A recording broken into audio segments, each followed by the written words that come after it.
So hello no, ngayon ang pag-usapan ito tungkol sa pagiging sagrado ng dugo.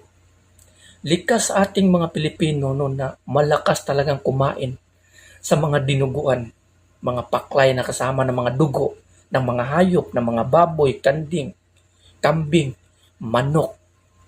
Yan ang kinakain ng mga Pilipino. Kinakain nila yung mga laman kasama ng dugo ng hayop. At ginagawa din ng iba ng mga dinuguan at siniserve doon sa mga restaurant, kahit pa doon sa mga bahay-bahay, mga piyesta or okasyon. Malakas kumain ang mga Pilipino nito at nagiging kabilang or kabahagi na ito sa nagiging bahagi na ito sa pamumuhay ng tao. Kasi nga ang religion, ang Katoliko, ang mga pari, hindi nagbabawal na kainin ito. Sinasabi pa nila, hindi bawal kainin yan kahit na sinasabi dito sa kasulatan na bawal kainin ito. Sa daling salita, nilabag nila ang utos ng Diyos sa ganito. Alam nyo ba na nagagalit at hindi gusto ng Panginoon na labagin natin ang kanyang utos patungkol sa dugo kasi nga ang dugo ay sagrado. Tandaan nyo ito. Tayong lahat na namumuhay sa kasalanan, tinubos ni Kristo. At ang kanyang dugo ay siyang naglinis sa ating kasalanan. Di ba sinabi sa kasulatan, walang kasalanan na mapapatawad kung hindi sa pamamagitan ng dugo. At tayo ay napapatawad sa pamamagitan ng dugo ni Kristo. Sa Old Testament, mula pa noon, pinagbabawal na ito ng Panginoon sa atin. Sa Israelita man or dayuhan, tayo ay nabilong sa dayuhan na pinagbabawal kainin ang mga dugo. Ngunit sumusuway pa rin ang mga tao nito. Nilabag nila ang kautusan ng Panginoon. Dito sa Deuteronomy chapter 12 verse 23 hanggang 25 sinabi dito, ngunit huwag ninyong kakainin ang dugo, sapagkat nasa dugo ang buhay. Ang sangkap ng buhay ay hindi dapat kainin. So, hindi dapat kainin ang sangkap ng buhay, which is blood. Huwag na huwag ninyong kakainin ang dugo, sa halip ay patuluin ito sa lupa. So, klaro, di ba, sa utos pa lang ng Panginoon. Sa 25, huwag ninyong kakainin iyon, magiging maganda ang buhay ninyo at ng inyong mga anak, kung gagawin ninyo ang mga naaayon sa kagustuhan ni Yahweh. Maraming mga tao ang nagsasabi, kasi dito sa verse 25, no, magiging maganda ang buhay ninyo at inyong mga anak kung gagawin ninyo ang mga naaayon sa kagustuhan ni Yahweh. Ang kagustuhan ng Diyos ay huwag tayong kumain ng dugo. Pero ang sumusuhay pa rin ang mga tao Pilipino. Kumakain sila nito at sabihin pa nila, hindi totoo yung sinabi nila kasi nga sabi niya, magiging maganda daw. So ngayon, kumain kami ng dugo, magiging maganda naman ang buhay namin. Wala naman. Hindi nyo alam ang inyong mga iniisip at sinasabi. Ang sinasabi niyang hindi magiging maganda ang buhay ninyo at ang inyong mga anak, hindi yan dito sa lupa. Kasi ang buhay dito sa lupa, walang kakwenta-kwenta, lilipas tayo dito. Ang sinabi dito, pag susuway kayo nito at kakain pa rin kayo nito, hindi magaganda ang buhay niyo. Sa ano? Kasi nga, ang naghihintay sa inyo, eternal flame, eternal death. Walang katapusang kamatayan sa impyerno. Yan ang kahulugan sa sinasabi ng Panginoon dito. Kaya itong mga bagay na ito hindi na-explain ng mga church leader. Dito sa Levitico chapter 17 verse 10 hanggang 12, sinabi dito, ang sinumang kumain ng dugo ay kapupuutan ko at ititiwalag ko sa sambayanan, maging Israelita o dayuhan man. So, kapupuutan tayo ng Diyos every time na kumakain tayo nito.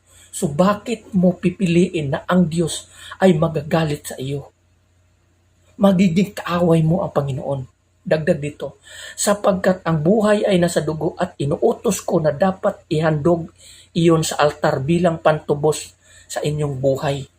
So klaro, noong unang panahon, mapapatawad ang kasalanan ng bawat tao sa pamamagitan ng mga dugo ng hayop. Winiwisik yun doon sa mga tao upang malinisan sila. Ngunit ang Panginoon hindi natutuwa sa ganon na sistema kasi nga patuloy pa rin gumagawa ng kasalanan ang mga tao. Ngunit hinihanda ng Diyos Ama ang kanyang bugtong anak na sa pamamagitan ng dugo ng kanyang bugtong anak tayo ay nalinisan. So dito pa lang nagiging sagrado na ang dugo. Dito sa verse 12 sinabi, kaya nga, hindi ito dapat kainin ninuman, maging siya'y Israelita o dayuhan man. So, hindi tayo Israelita, nabilong tayo sa dayuhan. So, hindi lang sa Israelita pinagbabawal ito, kundi sa lahat ng tao.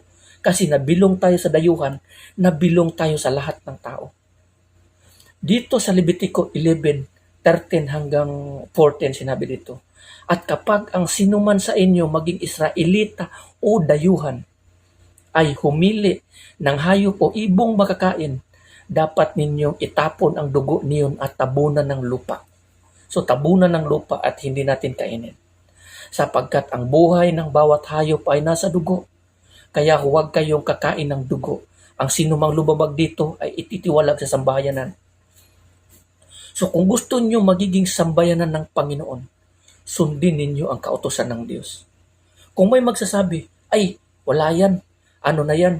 Yung kautusan na yan sa Old Testament lang yan at wala na yan sa New Testament. Nababago na yan sa New Testament at hindi na pinagbabawal yan. Ito ang tanong ko, sigurado ka ba?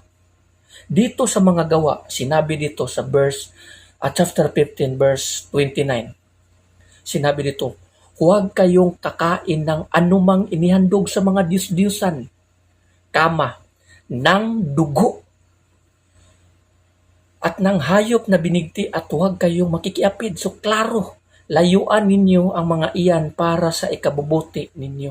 Paalam. So klaro, ng dugo. So mula sa Old Testament hanggang sa New Testament, pinagbabawal na yan. Hanggang sa ngayon, kasi uulitin ko, ang tao nalinisan sa kanilang mga kasalanan sa pamamagitan ng precious blood of Christ. Nalinisan tayo kaya nga mananatili itong sagrado magpakailanman kasi ito ang simbolo ng buhay. At sa pamamagitan nito, tayo ay napatawad at nalinisan sa ating mga kasalanan. Kaya mananatili itong sagrado.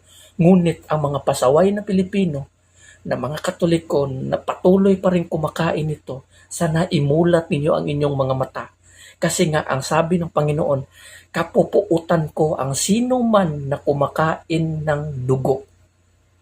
Papayag ka ba na ang Diyos magiging kaaway mo? Anong lakas mo? Mula ka lamang sa lupa at sa lupa ka babalik. At ang kaluluwa mo na binigay diyan sa katawang lupa na yan, babalik sa Panginoon for judgment. Kung mapatunayan na ikaw ay nagkakasala bilang paglabag sa mga kautusan ng Panginoon, itatapon ka doon sa impyerno. Kasi nga ang sinabi ng kasulatan, aside from holiness, maliban sa pagiging banal, walang taong makakakita sa Panginoon. No? So hanggang dito na lang. Maraming salamat and God bless everyone.